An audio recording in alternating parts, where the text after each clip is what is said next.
Israel पर कभी भी हमला कर सकता है ईरान, अमेरिका का बड़ा दावा।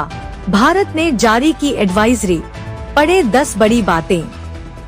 Iran Israel conflict. इस महीने की शुरुआत में दमिश्क में ईरान के दूतावास पर इजरायल ने हमला कर दिया था, जिसमें 2 ईरानी जनरलों की मौत हो गई थी।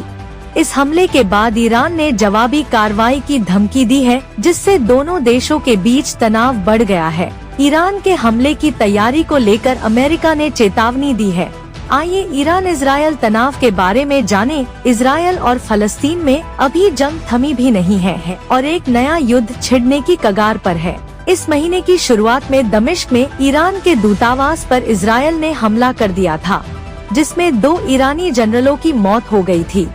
इस हमले के बाद ईरान ने जवाबी कार्रवाई की धमकी दी है, जिससे दोनों देशों के बीच तनाव बढ़ गया है। अमेरिकी राष्ट्रपति जो बाइडेन ने भी ईरान द्वारा कभी भी हमला करने की बात कही है। बाइडेन ने इसी को देखते हुए ईरान को चेतावनी देते हुए कहा कि वह इजरायल पर हमला न करे, क्योंकि अमेरिका उसकी रक्षा के लिए खड़ा है। दूसरी ओर ईरान ने दूतावास पर हमले को उस पर हमले के रूप में देख रहा है। ईरान इस बार लेबनान में हिजबुल्लाह की सहायता के बजाय इजरायल पर सीधा हमला करने की योजना बना रहा है। बाइडेन के बयान से पहले व्हाइट हाउस के प्रवक्ता जॉन किर्बी ने भी इजरायल पर ईरान के हमले की आशंका जताई थी। हालांकि उन्होंने कोई समय सीमा नहीं बताई कि कब ये हमला हो सकता है। ईरानी हमले की आशंका को देखते हुए दूसरे देश भी एक्शन मोड में आ गए हैं। भारत, फ्रांस और रूस सहित कई देशों ने अपने नागरिकों को इन दोनों देशों की यात्रा न करने की चेतावनी दी है।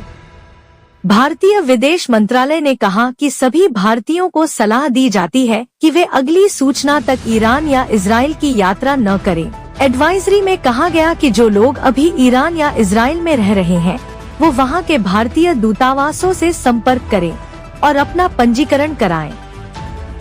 ईरान में तकरीबन 4000 भारतीय रहते हैं, तो वहीं इजरायल में 18,500 भारतीय रहते हैं। जानकारी के अनुसार भारत सरकार दोनों देशों से रह रहे भारतीयों की संभावित निकासी सहित विभिन्न स्थितियों से निपटने की तैयारी कर रही है।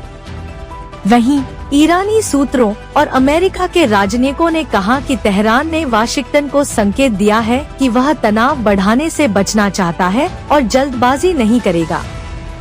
एक अमेरिकी रक्षा अधिकारी ने कहा कि पेंटागन इजरायल की रक्षा प्रणाली को मजबूत करने की कोशिश में लगेगा हमला। इजरायली सेना ने कहा दुनिया को नागरिकों को नए निर्देश जारी नहीं किए हैं अमेरिका, लेकिन उसकी सेना ईरान एंड इजरायल पर है। इजरायल और हमास का युद्ध चल रहा है। इजरायल के हमले के बाद ईरान के सर्वोच्च नेता अयातुल्लाह अली खामेनी ने चेतावनी देते हुए कहा इजरायल पर हमला करेगा, दंडित किया जाएगा। इसी बीच एक रिपोर्ट आई है कि ईरान में कहा गया है कि 24 से 48 घंटे में ईरान पर